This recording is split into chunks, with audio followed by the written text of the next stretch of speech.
Sveiki, mėly bičiuliai, sveikinus, jau tikrai galiu pasveikinti visus su puikiu pavasariu, šilumėlė, šiluma, 7-8 laipsniai kažkur žadama, čia sekmadienį, jeigu nepasikeis, aišku, prognozės. Netgi pasieniečių kameros jau ten žiūrėjo, kaip ten tas barsukas, ant kurio šono verčiasi, tai barsukas ant šono nesivirtė, taip tik strikti šalos prabudo ir nubėgo. Žodžiu, žiemos nėra, jau taip mintis yra, kad jau laikas žieminė dėžė, kaip sakyt, sudėta atgal visus žaisliukus, valai pakeisti ir taip nepanaudotus drąsiai į garažą.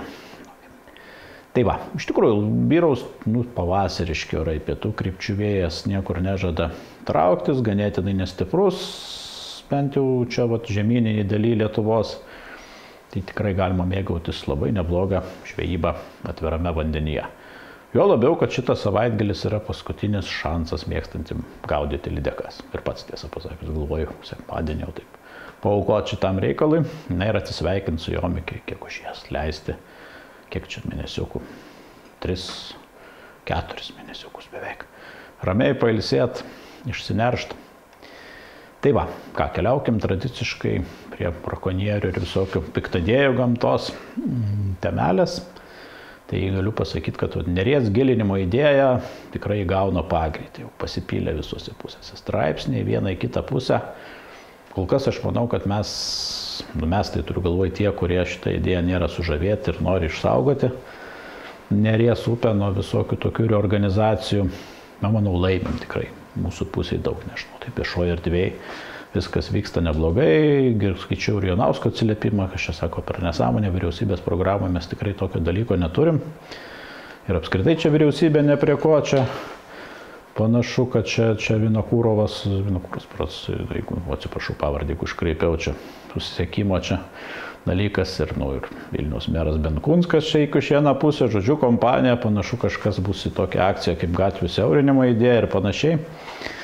Ir aš tikiu, kad turėtų nepraeiti. Turiu tokio optimizmo, bet mums patiems irgi nereikia miegoti. Toj vietoj reikš nuomonę ir kaip sakyt. Na, kur galim, ten dalinkimės, reiškim nuomonę, kiekvieni politikai nemėgsta, kaip sakyt, būti labai nepopuliarūs, tai ir šitoj vietoj.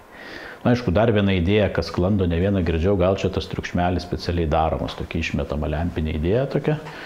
Tada visi puola piktintis daryti ir kažkokie tai tokie nelabai gražus dalykai praeina kitoje vietoje. Na, gali būti teoriškai. Tai va, jeigu kalbant apie brakonierius, tai turėjau tokį labai įdomų parduotuvėje susitikimą. Ir žmogus sako, ar turit tinklą, galvoju, juokauja žmogus, gal čia tinklą, tinklelį žuvėlės, ne, sako, man reiktų kokių 3 metriukų, sako, tokį metamą, sako, kaip. Na, kaip gaudyti, sako, žuvis Pakinėje mačiau. Klausiau, kam reikia. Nu, tai čia toks, sako, kanaliukas ateina prie sodybos, žuvis susirenka, ten, sako, gaudai, bet ten su paprastu tinklu, sako, ten vargas toks gerai būtų. Nu, sako, čia nėra, tai gal Gariūnuose rasiu, nu, sako, tai pajokavau irgi, sako, Gariūnuose, sakau, gal ir elektros aparatą rasit. Ne, sako, elektros aparatą aš turiu, sako, bet turiu pats, bet sako, dabar kiti laikai trupučiuką sugyti. Tai va, žodžiu, taip ir išsiskyrėm ten pakalbėję. Tai tiesą pasakius toks įspūdis, kad, turbūt ne vienas dar turi tą aparatą ir tinklai pas daug, kad dar kažkur garažėliuose mirksta ir laukia savo dienos ir jeigu neapsaugosim savo upių, ežerų, tiesiog nebudėsime, matyt, kad pamatysim čia sugrįžtančius. Nedaug dieve, bet visko gali būti. Tai va, ir kitą turėjau įdomų tokį sutikimą, pažįstamą, kada pažvejoti tekdavo, žmogus teisininkas kažkada dirbęs aplinkos ministerijoje. Tai jau truputį kitokį dalyką, sako, pas mus, sako, tokios taisyklės, tokia, sako, sovietinė sistema, sako, kai dirbau teisininku, sako, ministerijoje, mes siūlėm gerų variantų. Na, bet, sako, mus ten nieks vis tiek rimtai nežiūrėjo, ten kažkur iš išorės nieko jūs nesuprantat ir mums neleido. Tai va, tai jis pakritikavo šitaip ten, kas negerai taisyklėse, sakau, imk žmogau ir parašyk, sakau, kaip ten turėtų kas būti. Bet patys principai buvo įdomus, gal šitoje vietoje tikiuosi, kad žmogus lyg ir nesiplauna, gal tikrai pasiūlymų gerų duos. Bet iš esmės kokius įdomius aš irgi piktinausi, kaip nėra gamtosaugos, kaip nėra ko, čia taip toliau. Bėdavojamės kaip visada iš tikrųjų. Sako, tos gamtosaugos niekur, sako, tiek nėra, kad vis kontroliuotų visas upes ežerus. Ne vienoj, sako, pasaulio valstybėje nėra, sako, tokios, tiesiog nėra tiek pinigų, kad turėti gamtosaugininkų armiją ten prie kiekvieno vandens telkinio. Beveik visur yra saugo patys žvejai, iš tikrųjų, ir pilietiška visuomenė, ir savimonė žmonių. Sako, šitoje vietoje yra netatinių inspektorių kelias, taip yra, sako, tu ten 60 inspektorių, kurie ten užsijama medžioklim, priežiūra žvejybos, dar ten kažkokim taršom, dar kažkuo. Ir sako, nu tiesiog fiziškai nėra pajėgus to padaryti. Taip, jeigu turi informacijos, jeigu padeda netatininkai, duoda tikslią informaciją, geriausias pavyzdys kaip Lašišos dienoraštis, yra kameros, pamato pažeidėją, tada jau atvažiuoja aplinkosaugininkai, jos tenai susėmė, arba, nu, ne, jau kaip čia žinom, pavyzdį tokį. Bet žodžiu, toje vietoje be mūsų, sako, be šito, nu, tikrai nieko nebus. Ir iš taisyklių dalykų irgi jo pasiūlymas toks, kad, sako, daug yra nereikalingų dalykų. Pavyzdžiui, tokiai pačioj perteklinių draudimų, tai pačioj Nery, sako, būtų galima rudenį tikrai ir plūdinę leisti, ir dugninę. Aš iškart sakau, nu, kaip tai gerai, plūdinę, dugninę, o tai kaip ten gal iš kur atskirsi, kur plūdinė, dugninė, jie nereglamentuoti, ten jeigu žmogus susidės ant spiningo plūdytę graminę virš blizgės, tai čia gal plūdinė. Nu, sako, kolego, tu sako, pažiūrėk, kur yra teisiniai normatyvai, kur tokį brakonierių būtų pagal tai išteisinę. Sako, nėra tokios praktikos. Teismai susigaudės, nebūtinai taisyklės kišti ten įrankio prašymų. Tiesiog galima daug liberaliau ir paprasčiau daryti, nes esminis dalykas tai yra žvejai prie vandens. Tai yra pagrindinė brakonierius draustinanti priemonė ir, aišku, žvejai sąmoningi. Žvejų sąmoningumas ir ką manau, kad su šitą laidą darom ir straipsnį savo laiku. Na, tai žvejai yra tai, kurie tikrai būna prie vandens, mato ir jie galėtų labai daug padėti. Jeigu būtų sąmoningesni, drąsesni ir, na, palauksim, aišku, taisyklių pasiūlymą, bus įdomu. Tai va, nu ir dar gerą susitikimą turėjau iš tikrųjų, su Patiuk irgi. Senai girdėjau apie tokią garsę merkinės meškeriotoją, kuri daug laiko ten nuomoja baidares, daug laiko, aišku, ir pati žvejoja ir būna, taip apie visokius irgi kalbėjom brakonieriškus reikalus, žinai, sako, dingo, sako, brakonieriai maždaug, sako, jau kokie, nu, gal apie 5 metai, kai, sako, nebematau. Nebematau tinklų statytojų, nekalbant apie kažkokius kitus, sako, gal nakčiai ten kažkas kažkur spėja įmesti ten kokį tinkliuką, bet šiaip, sako, nebėra. Tikrai yra labai daug žvejų daugėja geometrinė progresija. Ir sako, galbūt dėl to brakonierių nematyt, bet sako, taip, prieš 5 metus, ypač kai buvo verslinė žvejyba ir leido plaukiančiais tinklais gaudyti. Tai jie ten semdavo per vienu traukimu iki 40 salačių, tai sako, tada taip buvo stipriai žuvį nurinkę, dabar viskas neblogai atsigauna. Ir, na, tendencija yra nebloga. Tai va, tai ta pozityvia baida šį kartą šitą temą ir baigim. Taip, dabar padėkų dalykas, tai norim Modestui ir dar į mūsų nuolatiniam rėmėjam laidos padėkoti už paramą, kurią pervedat. Dėkui Patreono rėmėjams, kurie Patreono bendruomeniai. Dėkui jums, bičiuliai, ir kitiem noriu priminti, kad Patreono bendruomenė visada mato šį laidą anksčiau, visą dieną, dažniausiai ketvirtadienį vakare, kartais penktadienį ryte. Na, YouTube'as jau truputį vėliau, tiesiog tokiu būdu noriu aš jums atsidėkoti ir, na, paraginti, kas galit, junkitės, jums išeina ir specialios laidos. Tiesą pasakius, dar nedaug jų įkelta, bet nesenai ir Patreono platforma gyvuoja. O kas galit, paremkite, jeigu galit. Tik tai jūsų dėka šita laida yra ir kažkokių kitų pajamų šaltinių jai, na, ir neieškau ir nėra tiesiog, nes jeigu įsileisi kažkokią reklamą, vėlgi pasidarys viskas, galbūt išsikreips. Tai norisi, kad šita laida būtų grinai jūsų, mėly meškerės broliai. Tai va, keliaukim dabar po Lietuvą, vakarų Lietuva. Tai geros žinios gal iš Klaipėdos, vanduo nuslūgo ir Minijo, ir Veiviržė, ir iš tikrųjų labai puikiai šlakiai kimba. Kalbėjau su Darium iš Neižvinoji, nei. Jis pats gaudė, turbūt 3 žvejybos turėjo, sako, ir ne vienos tuščios, ir sūnus jų irgi nemažai dabar ruošiasi visi varžybom, šeštadienį bus varžybos. Šlakių spiningavimo, tai matyt dar daugiau duomenų matysim, bet taip, pagal vandenį, pagal viską turėtų būti tikrai daug žuvies ir gražių akimirkų, nes ir oras geras, ir vandens lygis geras, ir tikrai daug žuvies yra. Tai gaudė irgi Dariaus sūnus, tai dabar bijau pasakyti, vienas iki berods 4, kitas iki 2 pagavo. Tai gaudė, kadangi prieš ruošiasi varžybose dalyvauti, ten reikia dar kur gaudavo, kibimą jau nemėtydavo. Tai tokių vietų jau paruoštų varžyboms irgi yra. Tai žuvies tikrai yra nemažai. O va, su stintom liūdnoka, žinokit, nu visai liūdesys. Ir taip jau nelabai buvo, bet dabar tai, jeigu taip iki 10 vienetų kalbėkim, Arba jeigu, kaip sakė Darius, jeigu vieną stintą per valandą, tai čia jau labai geras rezultatas. Vakar beje irgi kažkas gaudė, tai iki 8 vakaro nei vieno net kibimo nematė stintinio. Tai va, ir stintos gerai kimba nebent verslininkų tinkluose, 9 eurai kilogramas galima ten nusipirkti.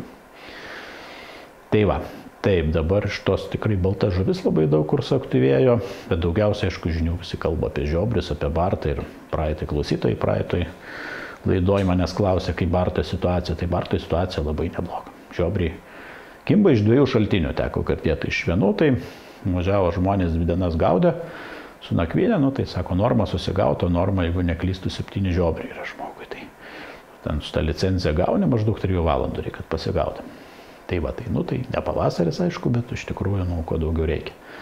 Kita kompanija buvo, tai truputį prastesni rezultatai, žodžiu, per 3 nuvažiavo, 2 žiobrius pagavo, bet kaip supratau, ten, būna kartais tokių situacijų, kad per daug degtinės papuola, tai lyg ir taip, pasitaiko. Ką darys, tai galbūt čia buvo problema. Tai va, Šilutė dabar. Šilutė vėl geros žinios su lydekom, tikrai pagauna daug ir gražių. Ir uždarimas, jeigu ten galvosit, manau, neprašausite, tai girdėt, kad iki 10 pagauna lydeko įvairaus dydžio. Geriausios žinios iš teninio, aišku, tai ten ir dydžiai, girdėt, kad praeitą savaitę 10 ar 11 kg pagautos buvo, jau krokodilai rimti. Su balta žuvimi irgi visai taip Nemune vienas kitas karšys kimba, Atmatoj kažkaip nelabai daug žuvies, dėkui Richardui, iš parduotuvės pas Richardą.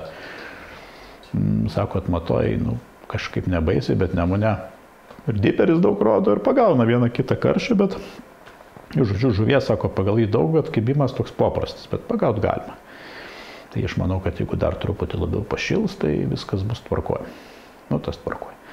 Kai iš baltos žuvies, kas girdėt, kad jau pradeda pagauti linų. Senvagėse, visokiose tokiuose kanaluose ir visose slaptose vietose apie ką jau.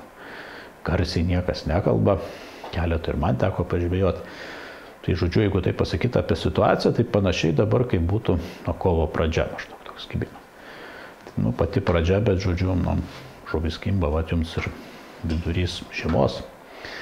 Šeriukai irgi kimba, bet mažukai, sako, taip nelabai taip girdėt, žodžiu, viskas Šilutėj taip jau gan pozityvios gaidos. Šiurbarko dabar klausiau Edgaro,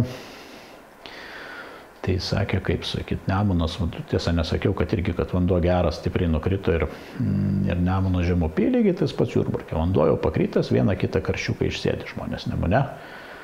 Lydekos, taip sako, ne kažkaip guminukų žmonės perka, bet kad kažką girtusi pagautų, lyg tai dar ne. Tai va, tai tiek būtų iš Žemaitijos ir Latvijos dalies. Keliaukime į Pietų Lietuvą. Iš Alytaus girdėti irgi neblogas lydekų kibimas. Šerevinėme ežere, pirmadienį galėsit pasižiūrėti, kiek ten Modestas prigaudė, ten man tai per peilučių sakė, sako, 15 pagavo. Tik tai tiek, kad nebuvo didelių, sako, iki 3 kg, bet ką žinau. Gal jam ten ir nedidelės lydekos, o dabar visai nepykčia. 2-3 kg užkiptų sekmadienį, tai jau čia būčiau laimingas, kaip nežinau kas. Aišku, jis gaudė su echolotu, susirado žuvį, gaudė vidury vandens, bet sakė, kas gaudė ir palei žolės plaukė, mėtė irgi pagavo. Tai galima sakyti, kad lydeko aktyvumas bent jau Pietų Lietuvoje arba tose ežeruose, kuris gaudė, tikrai yra neblogas. Bet tą pirmadienį jo laidoj pasižiūrėsite. Ešeriai kimba mariose, o kitur nepraktiškai nieko iš Dzūkijos ežerų apie ešerį nieko gero negirdėjau. Kita tokia ne pati geriausia žinia, kad Nemunas tuščias, sako, visiškai. Irgi tas pats Modestas, sako, štai gerų vietų, aš patikrinau, bet nei vieno kibimo neturėjo šapalo. Gaudant batonų, sako, neįtikėtina, netikiu, kad jų ten nebuvo, arba jie kažkur ten galėjo išeiti. Tai žodžiu, toks absoliutus nulis ir nusivylęs Modestas, kas čia, sako, daros, ar čia gamtos tie kataklizmai veikia, ar kas čia. Tai buvo nuvažiavęs irgi į Peršėkę su avižadirbiu, kaip tik tai pagavau šitą, yra ketvirtadienį, tai ketvirtadienį apie pietus, tai irgi nieko gero, sako, tuščia, sako, Peršėkė buvo vienu tarpu sujudėjus, tai va tom turbūt pabaigė, važiuos mažios Modestas į Ameriką, čempionatą, lauksim žinių iš tenais. Tai va, kas toliau, Marijampolė dabar girdėt. Tai naujukiai girdėt, kad vakarais visai gražios kojos ant viduriuko kimba. Tiesa, ne tai, kad kimba, bet papuola, tas toks sutemimo laikas. Dieną, jeigu gaudai, irgi kimimas neblogas beveik visur, bet dydžiai ten tokie piršto dydžio ir panašiai, žodžiu, tokie jau, tokios kojytės sportinės. Ir šešupiai tęsiasi gaudimas batono, viskas ten gerai, kas moka gaudyti, pagauna. Apie lydekas kažkaip, sako, irgi nelabai kažkas girdėti. Tai va, kas čia toliau. Kelkimės į Kauną, į centrinę Lietuvą, tai dauguma, bent jau mano bičiulio Algirdį iš Pilnos valties su pažįstam, visi dabar šturmuoja Lašiša Šlakius truputį sumažėjęs presingas, bet žodžiu, pagauna, turi kibimų, mato. Algirdas pabandė gaudyti arčiau Kauno tą vietą, tarp Kauno ir Jonavos, galvoja, kad pagrindinis rautas ten visokius parkus ten ir visokius čiobiškius į tą pusę sukoncentravę, tai jis pabandė gaudyti, tai Batėgalui vieną kibimą turėjo. Mūsų bendras pažįstamas Martynas irgi kažkur tai žemiau Jonavos į Kauno pusę, tai kur vieta, sakykime, kad X. Vieną lašišą pagavo ir vieną nuimą turėjo, tai irgi, kažkiek žuvies yra ir čia, bet, nedaug, bet už tai žvejų beveik nėra, nebent jau spiningautojų. Tai va, tai kas čia dar dabar Nevėžyje šapalai, kaip kybo, tebekimba gaudant batoną, tai čia ir tas pačiu. Bėlius iš pačios Pilnos valties labai sėkmingai gaudo jos ir toliau. Kukurūzas, batonas, masalas, praeitą laidoje apie daugiau, apie tai kažkiek kalbėjom, kokiuose giliuose.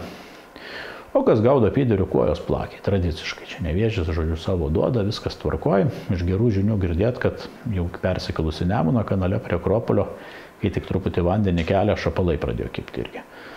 Pagauna visai neblogai, o Kauno mieste kas gaudo ir žino, kur lydekos, gražios lydekos. Tai žodžiu, jeigu kažkur labai toli nesiruošit važiuoti, tai pačiam mieste galit galbūt pagauti ir sezono geriausią laimikį, jeigu ne gyvenimo. Galbūt, jeigu pasiseks. Jeigu keliauti Jonavos dabar pusę, tai kažkaip iš Šventosios žemupio su šlakiais, lašišom, liūdesys. Ir kažkaip ir apie lydekas taip labai jau kažkas čia pozityvo didelio neduoda. Kažkodėl tuščias žemupys, bent jau čia paskutiniam dienom tokios žinios. Tai va, jeigu judam tolyn tada Nerim, tai vėlgi, jeigu kalbėti apie parko teritoriją, Neries regioninio parko, ten apie jį, tai šlakių, nepaistant, kad milijono žmonių ir tokio presingo, aš nežinau, kur tik tai gali būti daugiau, vis dar pagauna. Šlakių pagauna vieną kitą lašišą, mato išėjimus, gauna kibimų. Žodžiu, sezonas tęsiasi ir tikrai šįmet rekordiškai geras žieminis šlakių lašišų sezonas ir panašu, kad jis toks pat laikysis, gaudysim turbūt iki pavasario. Nežinau, koks ten vasaris bus, bet bent jau artimiausių laikų ir net ilgalaikės prognozės rodo šilumą, žodžiu, viskas bus neblogai. Kas dar girdėt, paskui čia kalbėti apie Vilnių, tai Buivydžiuose kuojos kimba. Žmonių daug, vieta viena, kur gaudo, kontingentas ten įvairus, žodžiu, ateina žmonės nuo ryto, ir ten nekimba, bet žuvis yra, tai toks prasideda kabliavimas, toks mėgėjiškas, žodžiu, taip vis tiek pakirtinėjimai panašiai. Apie pietus jau įdienojus pradeda kibti žuvis, tada jau gaudo visi normaliai. O šiaip kalbėt bendrai, tai žuvis jau šiek tiek pasklidus ir kas gaudo batonų, beveik visoje Nery matosi, kad gaudo ir pagauna šapalų. Tai nebūtinai grūstis ten į tuos kolūkius visus ir galima puikiausiai pasiieškoti šapalų. Pasiieškoti reikės pavaikščioti, tikrai ne visur jie yra, bet upiai pavaikščius, manau, tikrai per dieną rasti realu. Kas dar dabar iš Šventosios girdėt, kad irgi bent šiandien šlakių pagavo, bet tokios labai geros informacijos neturiu. Konkrečios, irgi tokias antriniai pasiekė, tai nenoriu labai daug kažką tai meluoti. Jeigu kažką naujo sužinosiu, tai tradiciškai komentarus įdėsiu. Po šituo video, galbūt kas ruošia savaitgalį, bus aktualu. Iš Utenos kalbėtai, tokios žinios, jeigu čia dar ledukas stovėjo, tai banguoja beveik visi vandens telkiniai, galima plaukti gaudyti. O lydekų iš tikrųjų, aktyvumo didelio nėra čia va. Drūkščiuose, kas buvo, dėkui. Dėkui Jonui Trinkūnui irgi Drūkščių siaubui čia, tai kas gaudė, žodžiu, per laivą vieną lydeką sukrapšto, kas su ten ekolotais gudresniais, ten gal ir dvi, bet šiaip, kad kažkokia tai būtų, didesnio aktyvumo tikrai nesuprasi, žuvi kaip ir randi, bet nesimaitina, nekimba. Tauragnės tintelė dar Jonas gaudė, tai sakė, šis iki visai smagiai, apie 80 pagavo, o su seliavom 1, 2, 4, kažkas iki 10 pagauna. Sunku pasakyti, kodėl seliavos nekimba, nežinau, neturiu paaiškinimo, bet turbūt jau koks 1,5 mėnesio gerų žvejybų negirdėt. Taip, keliaukime į Panevėžį dabar. Tai atšilimas ten davė savo rezultatus, kad visur balta žuvis daugiau mažiau sujudėjo. Nemačiau, kad Raimas ZB įkėlęs čia ir šapaliukus, jis ten smagiam batono gaudo, girdėti iš Nevėžio ir daugiau, kad pagauna ir už miesto, ir prieš miestą. Kuojų, kojyčių, gal daugiau šapaliokų. Krekenavos pusėje, kas irgi gaudo, netingi užsiema lydekų, gerai pagauna. Apie ešerius kažkaip taip, nežinau, ar tyli, ar iki manęs informacija naina, žodžiu, kad kažkaip tokio matyti gero kibimo nėra.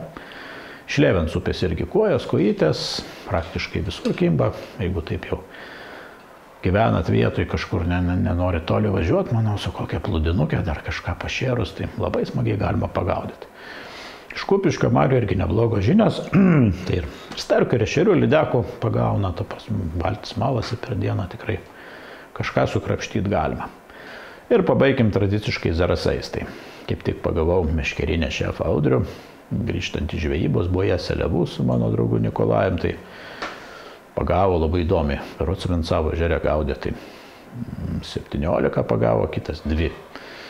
Bet gražių ten 1-2, kitos tokios, geros aukšlės dydžio. Ir plus ten sintelių, tų tai jau ten daug pagavo, prieš tai kažkada čičirį buvo, tai irgi pagavo ten gal 14, bet dydžiai, tokie irgi aukšlės dydžios, ten šitos seliavos tokios. Tai sunku pasakyti kažkaip, tai ta žuvis lik surandi, lik tai kažkaip tie variai blaškosi, bet kažkaip taip, nežinau, nekimba. Tai va, kas čia dar? Apie lydekas kažkokių irgi didelių gerų žinių nėra. Bando gaudyti, kaip vadina, lydekius zarasiškiai, bet kad kažką labai gerai pagautų, tokio, apie ką pasigirtų, parodytų, tai nematyt. Matos ir ant tilto, tarp kitko, Šventoji žvejojančių, matyt, kažką pagauna, bet irgi parduotuvės eina, nesigiria, socialinius tinklus nedada, nepapuola į mano informacinį lauką, kad kažką tai tokio tikro pasakyti. Ačiū bičiuliai, kad žiūrėjot, gero jums savaitgalio, gerai užsidaryti lydekas, gerai pagaut. Tradiciškai pasakysiu, jeigu ir labai gerai kibs, turėkim saiką. Vieną lydeką prasinešti, kodėlgi ne. Jeigu tikrai reikia, gal kažkas turi labai didelę šeimyną, ar kam reikia 2, bet jeigu papuls daugiau, palikim ramybei. Išsipūtė pilvai nuo kur dabar jos ir jeigu išneršia kuo daugiau, atsigaudysim dar visi metai prieš akį. Leiskime išneršti. Tai tiek bičiuliai, gerų jums orų, gero laiko, iki susitikimo kitą savaitę. Iki.